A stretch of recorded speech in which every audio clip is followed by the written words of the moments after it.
एक बड़ी खबर के साथ जो आज के दिन में वाकई बड़ी ही खबर कही जाएगी। मैसेजिंग ऐप टेलीग्राम को लेकर नेशनल टेस्टिंग एजेंसी ने एक बड़ा दावा किया है। टेलीग्राम का इस्तेमाल बहुत सारे लोग करते हैं। पेपर लीक मामले पर टेलीग्राम वीडियो फर्जी है। पेपर लीक से जुड़े फर्जी वीडियो प्रसारित किए जा रहे हैं। वीडियो और फोटो के साथ छेड़छाड़ की गई। मैसेजिंग ऐप टेलीग्राम को लेकर एनटीए ने बड़ा दावा किया है। पेपर लीक मामले पर टेलीग्राम के वीडियो फर्जी। पेपर लीक से जुड़े फर्जी वीडियो प्रसारित किए जा रहे हैं। वीडियो और फोटो के साथ छेड़छाड़ की गई है। यानी ये चल रहे वीडियोस जो टेलीग्राम ऐप के जरिए या उसके लिंक पर लोगों तक पहुंच रहे हैं या उसके थ्रू ये सारी चीज़ें हैं, उस पर एनटीए ने अपनी कड़ी प्रतिक्रिया रखी है सामने और कहा है कि चल रहे वीडियो पूरी तरीके से फर्जी हैं। जाहिर सी बात है, जब सुप्रीम कोर्ट इस मसले को सुनने जा रहा है तब इस तरह के वीडियो का उठना एनटीए के लिए भी एक नागवार गुजरने वाली बात थी। लिहाजा एनटीए ने बड़ा दावा किया है कि पेपर लीक मामले को लेकर टेलीग्राम ऐप पर चल रहे वीडियो फर्जी हैं। इनके फोटो के साथ छेड़छाड़ की गई है, वीडियो के साथ छेड़छाड़ की गई है।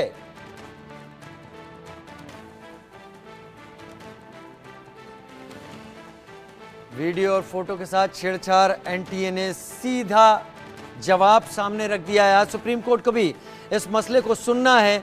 इस बीच टेलीग्राम ऐप पर चल रहे इस वीडियो को लेकर एनटीए ने कहा है फर्जी है, फोटो फर्जी, इसमें वीडियो के साथ एडिट किया गया है और इसको फर्जी बताया है नेशनल टेस्टिंग एजेंसी ने।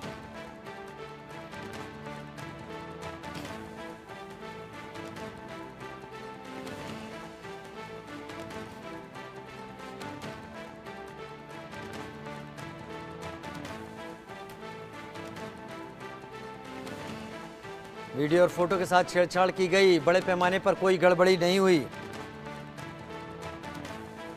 संवाददाता आयुष शर्मा मेरे साथ ज्यादा जानकारी के साथ जुड़ रहे हैं और मयंक कुमार नीट अभ्यर्थी मेरे साथ जुड़ने वाले हैं। सबसे पहले आयुष आपका रुख कर लेते हैं।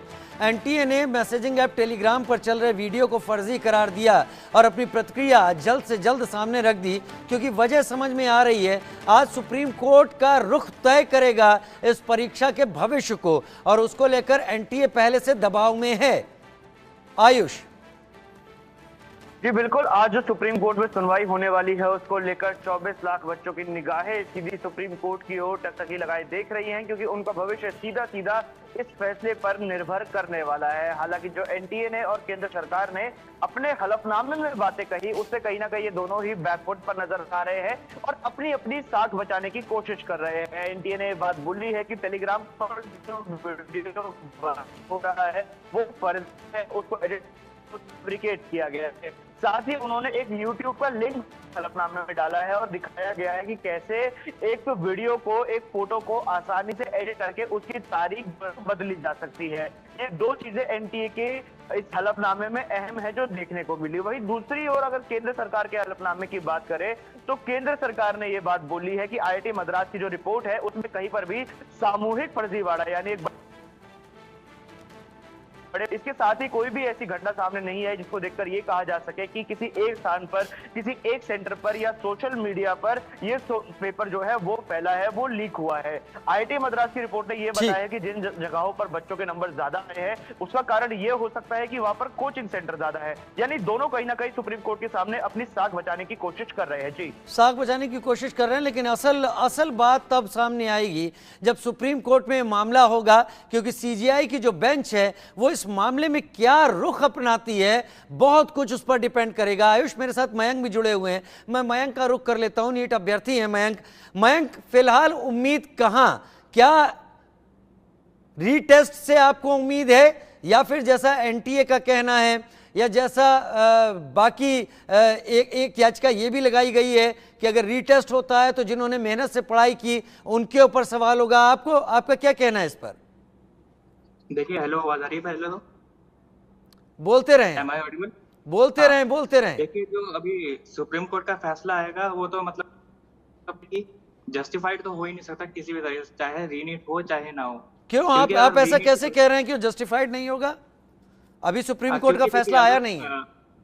हाँ, क्योंकि देखिए अगर रीनीट अगर होता है तो क्या होगा कि अगर जिन बच्चों के अच्छे से मार्क्स आए हैं, जैसे 670 क्रॉस कर गए हैं, जो मेहनत वाले बच्चे हैं, जो जेन्युइन बच्चे जिन्होंने चीटिंग नहीं की, उनके साथ थोड़ी बहुत नाइंसाफी तो होगी, क्योंकि इन्होंने इतनी सारी मेहनत करी, अब उनको दोबारा वही मेहनत करनी पड़ेगी और कोई गारंटी भी नहीं है कि वही मार्क्स दोबारा उनके आएंगे। लेकिन अगर रीनीट अगर नहीं हुआ तो फिर ऐसा भी हो सकता है कि कई स्टूडेंट्स के मन में डाउट हो कि हमें पूरी तरह से जस्टिस नहीं मिली, स्पेशली वो स्टूडेंट्स जिनके 630, 640, 650 आ रखे हैं, तो दोनों में ही थोड़ी कहीं ना कहीं कमी तो रहेगी। बाकी सीबीआई और सुप्रीम कोर्ट पे पूरी उम्मीद है, मतलब कैसे जस्टिस अभी दिलाते हैं हमें।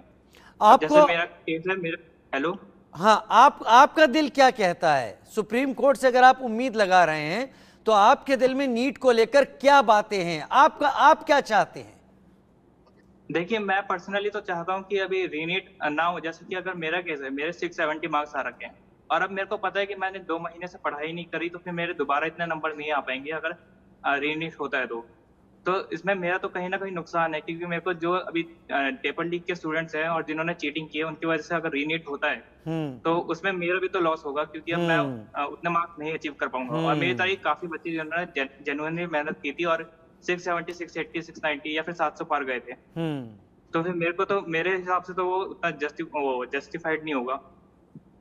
आपके हिसाब से जस्टिफाइड नहीं होगा, लेकिन क्या आप इस बात की उम्मीद रखते हैं कि जैसा कि लोग मांग कर रहे हैं, अगर सुप्रीम कोर्ट उसी बात पर आता है, अधिकतर लोगों की मांग है कि रीटेस्ट होना चाहिए, तो क्या आपको यह लगता है कि फिर समय दिया जाएगा लोगों को तैयारी के लिए भी? समय तो देना पड़ेगा, क्योंकि जो अगर रीनीट होता भी है तो अभी आज की डेट में कोई भी अच्छे से प्रिपेयर्ड नहीं है दोबारा एग्जाम देने के लिए, अगर वो 1-2 हफ्ते के अंदर हो रहा है। तो अगर होता भी है रीनीट तो कम से कम 1 मंथ या फिर 1.5 मंथ्स तो मिलने चाहिए सारे स्टूडेंट्स को। और अगर रीनीट हो गया तो फिर वो सबसे बड़ा जस्टिस होगा उनके लिए जो 600 से 650 के बीच में है, उन सबके लिए जस्टिस होगा।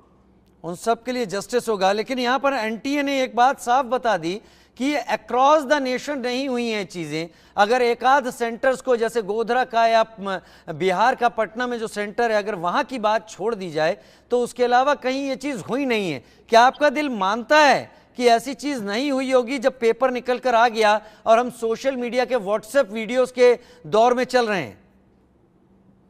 देखिए ऐसा तो बहुत कम चांस है कि 1-2 सेंटर्स पे ही चीटिंग हुई हो, क्योंकि अगर हम लास्ट ईयर के रैंक और वर्सेस मार्क्स देखें, मार्क्स वर्सेस रैंक, और इस साल के देखें तो काफी ज्यादा इन्फ्लेशन हुई है, जैसे 5 टाइम्स रैंक बढ़ गई है। अब जैसे कि मेरे मार्क्स है 670 है, लास्ट ईयर इस पे 2500 से 3000 के बीच में रैंक थी, लेकिन इस बार वही रैंक 14000 बढ़ गई है।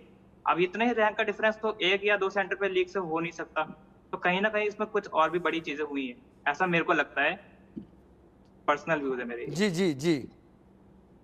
तो मैं यहाँ पर ये समझा जाए कि एनटीए जो बात लगातार कह रहा है कि ये अक्रॉस द नेशन नहीं हुआ है, ये केवल कुछ सेंटर्स में हुआ है, लिहाजा इसको रीटेस्ट नहीं होना चाहिए, केवल उन सेंटर्स के बारे में बात की जानी चाहिए, आप इससे सहमत नहीं हैं?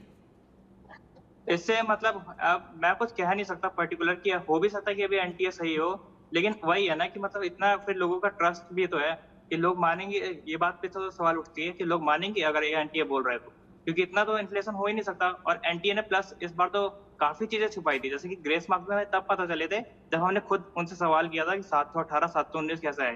तो अभी लोगों का ट्रस्ट ही नहीं है कि एनटीए पूरी बात हमें अच्छे से बताएगी, तो वो भी तो जरूरी है ना, लोगों का ट्रस्ट। विनीत जिंदल जी हमारे साथ इस वक्त जुड़ गए हैं सुप्रीम कोर्ट के वकील के तौर पर। विनीत जी, आज एक अहम सुनवाई है और ये अहम सुनवाई इस लिहाज से कही जा सकती है कि शायद इतने ज्यादा लोग सुप्रीम कोर्ट की तरफ आज से पहले किसी सुनवाई को लेकर अभी उम्मीद नहीं है कि सुप्रीम कोर्ट फैसला कुछ देगा ही देगा, वो सुप्रीम कोर्ट के विवेक पर है, लेकिन इतनी बड़ी संख्या में लोग किसी एक सुनवाई को टकटकी लगाकर देख रहे हैं कि क्या निकल कर आने वाला है। सबने एफिडेविट दाखिल कर दिए हैं, सुप्रीम कोर्ट का रुख कड़ा रहा है, इशारे सुप्रीम कोर्ट देता रहा है, हालांकि सुप्रीम कोर्ट ने चीजें अभी स्पष्ट नहीं की। सुप्रीम कोर्ट में आज सुनवाई में आपको क्या लगता है, क्या कुछ हो सकता है दोनों पक्षों की तरफ से, क्या बातें रखी जा सकती है? देखिए, सबसे पहले मुझे बिल्कुल आपने सही कहा, मुझे नहीं लगता कि आज कोई जो डिसीजन है वो सर्वोच्च न्यायालय देने वाला है। उसका रीजन सबसे बड़ा ये है कि एक बहुत बड़ी इन्वेस्टिगेशन एजेंसी सीबीआई का हलफनामा अभी तक दाखिल नहीं हुआ, जो कि बहुत महत्वपूर्ण है। एनटीए और केंद्र सरकार ने अपना हलफनामा दे दिया, जिसमें उन्होंने कहा कि 2 स्पेसिफिक सेंटर्स हैं जहां पे ये 2 जगह का जो सेंटर्स है वहां पे कुछ सेंटर्स में गड़बड़ी हुई है। हजारीबाग पटना का जो सेंटर है वहां पे पेपर लीक की बात आई थी, लेकिन एनटीए ने ये कहा कि हमारी इन्वेस्टिगेशन में ये बात क्लियर हुई है कि हजारीबाग के सेंटर पे कोई गड़बड़ी नहीं हुई, कोई पेपर वहां से गुम नहीं हुआ। तो इस तरह की जो अब तक की इन्वेस्टिगेशन जो एनटीए ने करा या जो केंद्र सरकार ने अपना हलफनामा दिया है उसमें उन्होंने ये कहा है कि भाई कोई बड़ी गड़बड़ी नहीं हुई है, इसलिए पूरे प्रोसेस को दोबारा से इनिशिएट करने की जरूरत नहीं है, दोबारा से एग्जाम कराने की जरूरत नहीं है। लेकिन सबसे ज्यादा महत्वपूर्ण सीबीआई का रोल इसमें रहेगा, क्योंकि एक इंडिपेंडेंट एजेंसी, एनटीए पहले से ही इसमें इन्वॉल्व है। पेपर कराना उनकी जिम्मेदारी थी, कैसे कंडक्ट होता है, कैसे रहा, सब चीजें उनका जिम्मेदारी थी, और वो तो पहले मना भी करते रहे कि कोई इस तरीके की चीजें नहीं। तो उनकी बात पे उस तरीके से विश्वास करना कहीं ना कहीं मुझे लगता है कि गलत होगा, और सीबीआई का जो रिप्लाई है वो बहुत महत्वपूर्ण होगा, और उसका मुझे लगता है सर्वोच्च न्यायालय जरूर आज कोई संज्ञान लेगी और कहेगी कि आज शाम तक या कल तक जो है सीबीआई अपना रिप्लाई फाइल करे, इसके ऊपर अपना हलफनामा फाइल करे कि अब तक उनकी इन्वेस्टिगेशन में क्या निकला है। और दूसरी बात सबसे बड़ी ये है कि दोनों पक्षों की तरफ से मांग ये है कि बच्चों की तरफ से कि री एग्जाम कराया जाए, केंद्र सरकार कह रही है कि नहीं कराया जाए। रीजन दोनों के अपने अपने जगह वैलिड हो सकते हैं, लेकिन कहीं ना कहीं सर्वोच्च न्यायालय ने पिछली तारीख पे एक इंडिकेशन दे दिया था कि री एग्जाम उसी कंडीशन में कराने के बारे में सर्वोच्च न्यायालय सोचेगा यदि ये प्रूव होता है कि ये जो पूरा मामला है ये बहुत बड़े स्केल पे हुआ है, बेनिफिशियरी बच्चे जो हैं वो ज्यादा हैं। तो अगर 1 या 2 सेक्टर्स की बात अगर हम करें अगर होगी, तो मुझे नहीं लगता कि री एग्जाम की बात सर्वोच्च न्यायालय इसको जो है ऑर्डर पास करेगा इस बारे में। बाकी देखिए किस तरीके का सीबीआई का रिप्लाई, मुझे लगता है बहुत महत्वपूर्ण पूरे मामले में अभी तक। आपने बड़ी खास बात यहां पर बता दी जो अक्सर चर्चा करके ही सामने आती है।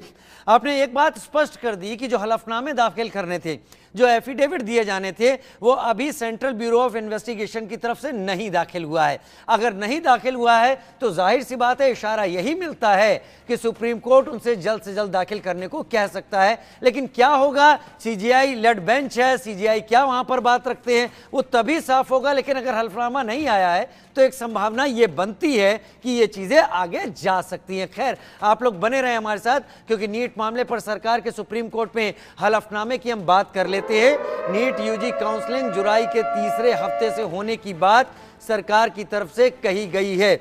जुलाई का तीसरा हफ्ता यानी 20 तारीख के बाद से ये काउंसलिंग शुरू हो सकती है, ऐसा सरकार ने इशारे दे दिए हैं अपने हलफनामे में। हालांकि इससे पहले जो काउंसलिंग थी उसको पोस्टपोन कर दिया गया था, जो तारीख तय की गई थी। पहले तो ऐसा हो रहा था कि इस काउंसलिंग को लेकर भी बड़े सवाल उठ रहे थे, लेकिन तब रिजिड थे, स्टबन थे कि अड़े हुए थे कि नहीं ऐसा नहीं होगा। लेकिन एंड काउंसलिंग से पहले उसको पोस्टपोन करने की बात सामने आ गई। अब हलफनामे में सरकार ने ये कहा है कि हम प्रक्रिया के साथ चलेंगे और जुलाई के तीसरे हफ्ते में हम काउंसलिंग शुरू करेंगे। यानी सरकार उम्मीद कर रही है कि तब तक सुप्रीम कोर्ट का रुख साफ हो जाएगा।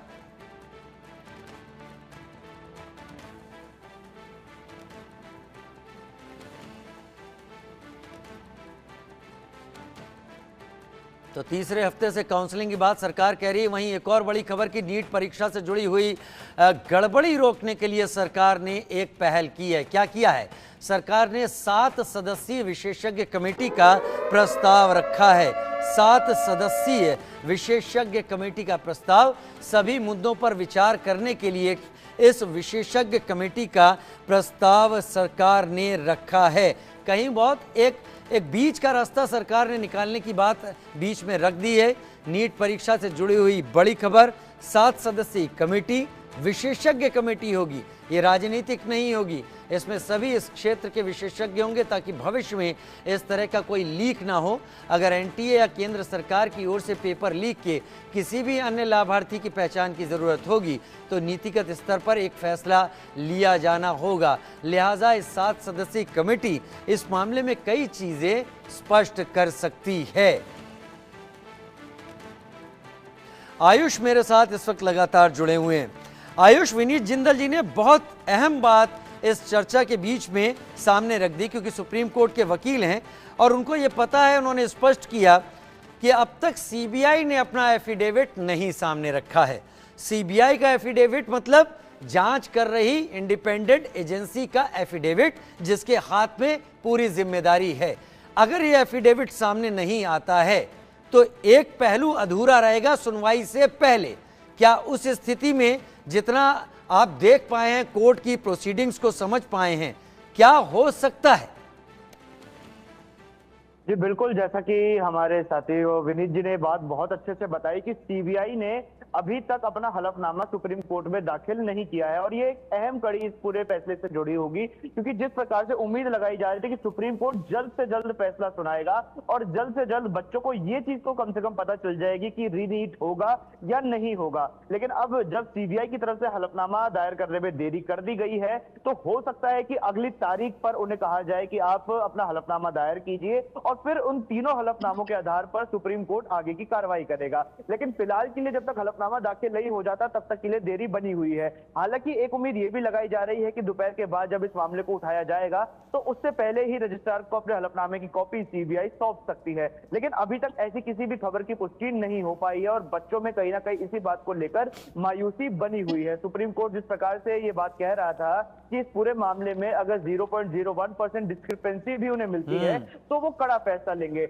एनटीए और सरकार तो फिलहाल बैकफुट पर नजर आ रहे हैं, लेकिन सीबीआई का हलफनामा यहाँ पर जरूरी इसीलिए हो जाता है क्योंकि सीबीआई का हलफनामा ये बताएगा कि आखिर जिन लोगों को गिरफ्तार किया गया उनको क्यों गिरफ्तार किया गया। जब एनटीए ने ये बात बोली है कि कहीं पर भी मास स्केल पर पेपर लीक नहीं हुआ है, तो सीबीआई ने गिरफ्तारियां की है उनसे क्या चीजें निकलकर सामने आई, क्योंकि सीबीआई का हलफनामा भी ये जानने के लिए बहुत जरूरी हो जाता है कि कहां पर लीकेज हुई, कहां पर पेपर लीक हुआ, कहां तक पहुंचा, कैसे पहुंचा, और जिन लोगों को गिरफ्तार किया गया उनकी क्या भूमिका रही, और गिरफ्तार किए हुए लोगों ने कितने कितने बच्चों तक कितने समय पहले तक इस पेपर को पहुंचा दिया है। तो अब सीबीआई के हलफनामे का इंतजार करना पड़ेगा, इससे पहले सुप्रीम कोर्ट कोई फैसला सुनाए। जी, सीजीआई ने एक इशारा दिया है कि अगर परीक्षा की पवित्रता खत्म होती दिखती है तो दोबारा परीक्षा का हमें आदेश देना होगा, लेकिन ये सीजीआई लेट बेंच तय करेगी कि वो पवित्रता खत्म हो गई है कि नहीं हो गई है। मयंक, आप मेरी बात को ध्यान से सुनिएगा जो मैं आपसे इस बात कर रहा हूं, और दिल से जवाब दीजिएगा। इशारा तो सुप्रीम कोर्ट ने यह दिया है कि अगर सैंक्टिटी खत्म हुई है तो दोबारा रीटेस्ट होगा, लेकिन रीटेस्ट कराने वाली एजेंसी वही होगी जिसने अभी तक कराया, यानी एनटीए होगी। एनटीए पर कितना यकीन है आपको? एनटीए पे अगर जैसा अभी तक चलते आ रहा है एनटीए का सीन, तो मेरे को उतना यकीन नहीं कि एनटीए दोबारा मतलब वैसे कर पाएगा, जैसे मतलब उतना फेयर एग्जाम करा पाएगा, क्योंकि अभी तक जितना भी अभी चलते आ रहा है उसमें तो लोगों का ट्रस्ट टूट गया एनटीए के ऊपर। अब जैसे कि मैंने पहले ही बताया कि ग्रेस मार्क्स वाले पे तो एनटीए ने खुद कुछ बताया नहीं था, जब हमने पूछा तब बताया, और एनटीए ने बीच में 2 दिन की विंडो खोली थी बिना किसी को बताए, जिसमें और भी स्टूडेंट्स के रजिस्ट्रेशन हुए थे। तो ऐसा तो है नहीं कि दोबारा पेपर लीक हो नहीं सकता। पेपर लीक तो दोबारा हो सकता है ना अगर रीनीट होता है तो अभी एनटीए मतलब किसी तरह की माल प्रैक्टिसेस को रोक पाएगा सक्सेसफुली, इस पे ये उतना ट्रस्ट नहीं है। और ये बस मेरा ही नहीं, ये जितने भी अभी तक नीट एस्पिरेंट्स हैं उन सबका यही है मानना है। अच्छा, एक इशारा ये है कि केंद्र सरकार ने जो हलफनामा दिया है कि हम काउंसलिंग जो तीसरे हफ्ते से कराएंगे वो 4 चरणों में होगी। मयंक, आपसे ही सवाल है मेरा, और इन 4 चरणों में कोशिश ये रहेगी कि इसके बीच में अगर कोई ऐसा एस्पिरेंट है जो पास हो चुका है और जो इसका हिस्सा बन रहा है तो उसकी पहचान भी की जा सके और उसे बाहर भी किया जा सके। अगर सरकार कह रही है कि एक सेक्शन ऑफ एरिया में इस तरह की धांधली दिख रही है लेकिन अक्रॉस द बोर्ड पूरे देश में ऐसा नहीं है, तो उसको काउंसलिंग से भी और छानने की कोशिश हो रही है। क्या ये प्रोसेस आप जैसे स्टूडेंट्स को समझ में आता है? क्या आप लोग को लगता है कि इससे जो फेयर इसमें यहाँ पर सिलेक्शन है वो पॉसिबल हो पाएगा? देखिए, जो बात चल रही है ये सब करने की, ये थोड़ा कॉम्प्लेक्सिटी इंक्रीज करता है। जितना भी काउंसलिंग का प्रोसेस है तो थोड़ा और कॉम्प्लेक्स होता है। तो इसमें अभी तक तो हो ही सकता है कि कुछ लोगों को यकीन हो, और ये भी हो सकता है कि कुछ लोगों को यकीन ना हो कि हमें पूरी तरह से मतलब जितना भी चीटिंग की हुई है वो नलीफाई हो सके, और जितना भी फेयर स्टूडेंट्स हैं उन सबको जस्टिस मिल सके। तो इसमें अभी तक वो वेरी कर रहा है ओपिनियन लोगों का, लेकिन मेरे को लगता है कि ऐसा हो सकता है कि पॉसिबल है कि इसमें जस्टिस थोड़ी बहुत मिल सके ऐसे प्रोसीजर में। इसमें जस्टिस थोड़ी बहुत मिल सके। विनीत जी मेरे साथ जुड़े हुए हैं। विनीत जी, आपका अनुभव और आपकी दी गई जानकारी मुझे कहीं बहुत ये सोचने पर मजबूर कर रही है कि हम जो उम्मीद कर रहे हैं कि आज कोई ऐसी चीज सामने आ जाएगी जो शायद स्थितियों को पूरी तरह से साफ कर दे, वैसा होता अभी लग नहीं रहा है, क्योंकि सीबीआई का हलफनामा अभी तक गया नहीं है, जिस पर सुप्रीम कोर्ट बहुत ज्यादा लाइक करेगा इस बात के लिए, क्योंकि सुप्रीम कोर्ट ने सीबीआई गोधरा भी गई है, सीबीआई पटना भी गई है, सीबीआई हरियाणा भी गई है, सीबीआई उत्तर प्रदेश भी गई है। यहां से क्या जानकारियां निकल कर आई हैं। लेकिन इससे अलग हटते हुए नीट को लेकर एनटीए ने जो हलफनामे अपने एफिडेविट दिए हैं, वो हलफनामे और एनटीए की भूमिका को लेकर क्या सुप्रीम कोर्ट का कोई कड़ा रुख सामने आने की संभावना आपको दिखती है? क्योंकि एज एन एजेंसी एनटीए अपनी साख छात्रों के मन में तो पूरी तरह से कहा जाए ऐसा हुआ कि नहीं हुआ पता नहीं, लेकिन काफी कुछ जो सुनाई देता है खो तो चुका है। बिल्कुल, मुझे लगता है कि एनटीए के खिलाफ भी जरूर कोई ना कोई जो एक ऑर्डर है वो आना चाहिए इस पूरे मामले में, क्योंकि जिस तरह से अब तक भूमिका रही है एनटीए की, पहले मना करना, फिर मना करने के बाद अब जिस तरह का रिप्लाई एनटीए ने दिया है, मुझे लगता है कि बिल्कुल जरूरत है कि कड़ा रुख एनटीए के खिलाफ भी सर्वोच्च न्यायालय को अपनाना चाहिए और आना चाहिए, और मुझे लगता है आएगा, क्योंकि डीवाई चंद्रचूड़ साहब हमारे इस मामलों में, ऐसे मामलों में बहुत एक्टिव रहते हैं और उनको पता है कि इन्वेस्टिगेशन एजेंसी या कोई भी ऐसी एजेंसी जिसके ऊपर किसी तरीके की जिम्मेदारी हो और वो लापरवाही बरते, तो अब तक किसी भी ऐसी एजेंसी को बख्शा नहीं गया है हमारे सर्वोच्च न्यायालय के मुख्य न्यायाधीश द्वारा। तो मुझे लगता है बिल्कुल आएगा। दूसरी सबसे बड़ी बात एक यहाँ पे और भी है कि एनटीए की अगर हम बात करें तो एक चीज और हो सकती है कि मॉनिटरिंग कमेटी सर्वोच्च न्यायालय की तरफ से, मैं सेंट्रल गवर्नमेंट की मॉनिटरिंग कमेटी की बात नहीं कर रहा हूँ, एक monitoring committee to watch out NTA system भी अपॉइंट कर सकती है, क्योंकि पूरा जो सिस्टम है एनटीए का वो पूरा सिस्टम क्वेश्चनेबल है। ये सिर्फ पेपर लीक की बात नहीं है, ग्रेस मार्क कैसे दिए गए, ये सब चीजें देखने की जरूरत है, और बहुत सारे लोग एनटीए के भी इसमें इन्वॉल्व हैं। तो कहीं ना कहीं मुझे लगता है कि इसको लेकर भी या तो बच्चे को इस बात को लेकर अपनी आवाज उठानी चाहिए, या फिर सर्वोच्च न्यायालय को इस बात के ऊपर भी एक ऑर्डर जरूर पास देखने को मिलेगा। नहीं, आपने इशारा बहुत अच्छा दिया। एनटीए ने ग्रेस मार्क को लेकर जो कुछ भी किया, ये एक सरप्राइजिंग एक्ट था। यानी कुछ बच्चों को पेपर देर से मिला तो आपने बिना किसी मंजूरी या बिना किसी जानकारी या बिना किसी चर्चा के अपनी ही तरफ से ग्रेस मार्क बांटने शुरू कर दिए। तो ये भी एनटीए की सोच पर सवाल तो खड़े करता है कि ये पिक एंड चूज आपने कर कैसे लिया। हो सकता था एक सेंटर है, पूरा देश नहीं है, उस सेंटर को वैसे ही लॉक रखते, इस एग्जाम की टाइमिंग को बढ़ा देते, इस ग्रेस मार्क के जरिए उन बच्चों को पीछे से मदद करने की कोशिश नहीं करते। एक सवाल तो एनटीए के ऊपर यह आता है, इस पर तो सवाल पूछा जाना चाहिए, लेकिन एनटीए को क्या कई सारे सवालों के जवाब नहीं देने पड़ेंगे? क्योंकि ईओयू बिहार ने भी इस बात का इल्जाम लगाया था कि हम लगातार कह रहे थे कि एनटीए अपनी मदद हमें दे, एनटीए डिटेल साझा करे। एनटीए ने एक बार भी साझा नहीं की। बिल्कुल बिल्कुल, देखिए ये सब बातें और ये सब सवाल जो हैं ये लगातार उठ रहे हैं, और इसीलिए मैं कह रहा हूं कि सर्वोच्च न्यायालय में एनटीए के खिलाफ भी कुछ ना कुछ जरूर आएगा। जो ऑर्डर जब भी आएगा, हो सकता है कि इस डेट पे, क्योंकि सर्वोच्च न्यायालय बहुत जल्दी सुनवाई कर रहा है इस पूरे मामले की, लोग बच्चों के भविष्य की बात है, तो बिल्कुल बहुत जल्दी सुनवाई कर रहा है। बहुत जल्दी ही इन सब चीजों के ऊपर जो ऑर्डर आएगा उसके अंदर जरूर एनटीए के ऊपर भी कोई या तो मॉनिटरिंग कमेटी बिठाई जाए, या फिर उसका जो प्रोसेस है उसको रिफाइन किया जाने की जरूरत है कि किस तरीके से एनटीए काम कर रहा है अपनी मनमर्जी किसी भी एजेंसी को चलाने की, वो भी ऐसी एजेंसी जिसके हाथ में हमारे देश के भविष्य हैं, डॉक्टर्स के भविष्य हैं। तो ऐसे लोगों को, ऐसी एजेंसीज के खिलाफ भी जरूर मुझे लगता है एक्शन लेना चाहिए, और ऑर्डर में जरूर कुछ ना कुछ इसके खिलाफ भी। उम्मीद सभी कर रहे हैं कि इस तरीके का एक्शन सुप्रीम कोर्ट लेगा, और सुप्रीम कोर्ट के तेवर भी बता रहे हैं कि वो छोड़ने वाला तो किसी को नहीं है जो भी जिम्मेदार रहे इस तमाशे के। ये दरअसल छात्रों के साथ और देश के भविष्य के साथ तमाशा ही हुआ है। बहुत शुक्रिया आप सभी का हमारे साथ जुड़ने के लिए चर्चा में।